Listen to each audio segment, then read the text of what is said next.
കേരള സർവകലാശാലയുടെ അടുത്ത സെനറ്റ് യോഗത്തിൽ ഗവർണർ രാജേന്ദ്ര വിശ്വനാഥ് അർലേക്കർ പങ്കെടുക്കും. വി.സി. ഡോക്ടർ മോഹൻ കുന്നുമ്മലിനെതിരെ എസ്.എഫ്.ഐയുടെ സമരം തുടരുന്നതിനിടെയാണ് യോഗം നടക്കുക. സർവകലാശാല പ്രവർത്തനത്തെ അടക്കം ബാധിക്കുന്ന എസ്.എഫ്.ഐ സമരത്തെക്കുറിച്ച് ഗവർണറെ വി.സി. നേരിട്ട് അറിയിച്ചിട്ടുണ്ട്. വിവരങ്ങളുമായി ടിൻഡുദാസ് ഒപ്പം ചേരുന്നു. ടിൻഡുദാസ്, എന്താണ് വിവരങ്ങൾ?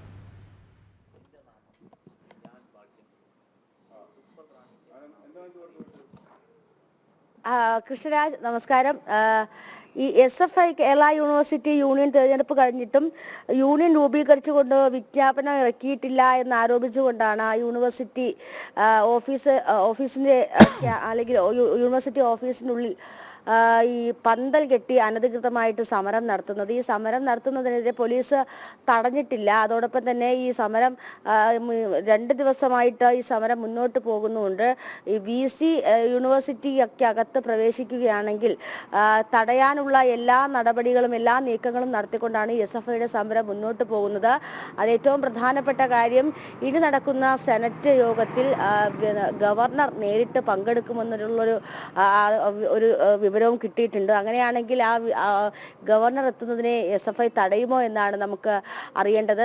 ഈ കഴിഞ്ഞ കാലങ്ങളിലായിട്ടൊക്കെ യൂണിവേഴ്സിറ്റി ചാൻസലർ വിഷയങ്ങളുമായി ബന്ധപ്പെട്ട്, അതോടൊപ്പം തന്നെ യൂണിവേഴ്സിറ്റിയിലെ സെനറ്റ് അംഗങ്ങളെ തെരഞ്ഞെടുക്കുന്ന വിഷയങ്ങളുമായൊക്കെ ബന്ധപ്പെട്ട് കഴിഞ്ഞ ഗവർണർ, അതായത് ആരിഫ് മുഹമ്മദ് ഖാനുമായിട്ട് എസ്.എഫ്.ഐ വലിയ രീതിയിലുള്ള ഒരു യുദ്ധം പ്രഖ്യാപിച്ചിരുന്നു. അത് പല ഘട്ടങ്ങളിൽ നമ്മൾ തെരുവുകളിലൊക്കെ കണ്ടതാണ്. ഗവർണർ വരുന്ന വഴികളിലും അതോടൊപ്പം തന്നെ ഗവർണർ വരുന്ന പരിപാടികളിലൊക്കെ പ്രതിഷേധ പരിപാടികൾ സംഘടിപ്പിച്ചുകൊണ്ട്, അതോടൊപ്പം തന്നെ ഗവർണറെ തടഞ്ഞുകൊണ്ടൊക്കെയുള്ള ഒരു പ്രവണത എസ്.എഫ്.ഐയുടെ ഭാഗത്തുനിന്ന് ഉണ്ടായിരുന്നു. പക്ഷേ ഇവിടെ എങ്ങനെയാണ് എസ്.എഫ്.ഐ ഈ വിഷയത്തെ കൈകാര്യം ചെയ്തത് നമ്മൾ കാണേണ്ട വിഷയം. കാരണം ഗവർണർ രാജേന്ദ്ര വിശ്വനാഥ് അർലേക്കറിനെ ആദ്യം നേരിട്ട് പോയി കാണുന്നത് മുഖ്യമന്ത്രിയുടെ കുടുംബാംഗങ്ങളുമാണ്.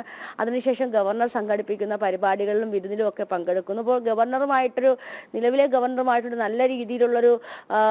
നല്ല രീതിയിൽ മുന്നോട്ട് പോകാനാണ് സർക്കാർ തീരുമാനിച്ചിരിക്കുന്നത്. ആ ഒരു കാര്യത്തിൽ ആ ഒരു ഘട്ടം വരുന്ന സമയത്ത് ഇവിടെ എങ്ങനെ എസ്.എഫ്.ഐ ഈ വിഷയത്തെ കൈകാര്യം ചെയ്യുമെന്നുള്ള കാര്യത്തിലാണ് ഏറ്റവും പ്രധാനപ്പെട്ട ഒരു ആശങ്കയിരിക്കുന്നത്. അതോടൊപ്പം തന്നെ ഈ വിദ്യാർത്ഥികൾ അതിക്രമിച്ച് കടന്ന് പന്തൽ കെട്ടിയത് റിപ്പോർട്ട് ചെയ്യാത്ത സെക്യൂരിറ്റി ഉദ്യോഗസ്ഥർക്ക് രജിസ്ട്രാർ കാരണം കാണിക്കൽ നോട്ടീസ് നൽകിയെങ്കിലും മേൽ നടപടികൾ എടുത്തിട്ടില്ല.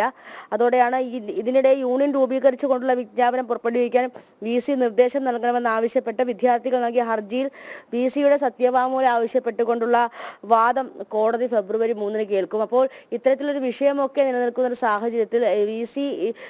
ഈ കഴിഞ്ഞ ദിവസങ്ങളിലായിട്ട് ഒരു 2-3 സെമിനാർ പരിപാടികളൊക്കെ യൂണിവേഴ്സിറ്റി ഓഫീസ് കെട്ടിടത്തിന് ഉണ്ടായിരുന്നു. അവിടെ പക്ഷേ വി.സിക്ക് വരാൻ സാധിച്ചില്ല. പോലീസ് ഇടപെട്ടുകൊണ്ട് തന്നെ വി.സിക്ക് ഒരു മുൻകരുതൽ നൽകി. ഇത്തരത്തിൽ ഇങ്ങോട്ട് പ്രവേശിക്കുകയാണെങ്കിൽ അത് വലിയ രീതിയിലൊരു സംഘർഷാവസ്ഥയിലേക്ക് നീങ്ങുമെന്നുള്ള രീതിയിലൊരു മുൻകരുതലൊക്കെ നൽകിയിട്ടുണ്ട്. അപ്പോൾ ഈ വി.സിയെ തടഞ്ഞുകൊണ്ട് എസ്.എഫ്.ഐ ഏകപക്ഷീയമായിട്ട്, അല്ലെങ്കിൽ എസ്.എഫ്.ഐയുടെ ഒരു അക്രമാസക്തമായിട്ടുള്ള പിടിച്ചടക്കൽ യൂണിവേഴ്സിറ്റിക്ക് അകത്ത് നടന്നിട്ടുണ്ട് എന്ന് വേണം മനസ്സിലാക്കേണ്ടത്. അത് പോലീസ് ഇടപെട്ടിട്ട് വേണമെങ്കിൽ തടയാമായിരുന്നു. പോലീസ് ഇടപെട്ട് സമരപന്തൽ പൊളിച്ചു മാറ്റിക്കൊണ്ട് നടപടികൾ സ്വീകരിക്കാമായിരുന്നു. പക്ഷേ പോലീസ് അതിനെ മുതിരുന്നില്ല എന്ന് വേണം ഈ ഘട്ടത്തിൽ മനസ്സിലാക്കേണ്ടത്. അപ്പോൾ വി.സിയെ തടഞ്ഞുകൊണ്ട് പല ഘട്ടങ്ങളിലായിട്ട് വി.സിയുടെ വിവേചനാധികാരത്തിൽ ഇടപെട്ടുകൊണ്ട് എസ്.എഫ്.ഐ പ്രവർത്തകരുടെ ഭാഗത്തു നിന്നുണ്ടാവുന്ന ഈ അക്രമാസക്തമായിട്ടുള്ള പ്രവർത്തികൾ തുടരുന്നു എന്ന് വേണം പറയേണ്ടത്. അപ്പോൾ ഇനി ഗവർണർ പങ്കെടുക്കുന്ന പരിപാടിയിൽ എസ്.എഫ്.ഐ എടുക്കുന്ന തീരുമാനം എന്തായിരിക്കും? ഗവർണർ അല്ലെങ്കിൽ എസ്.എഫ്.ഐ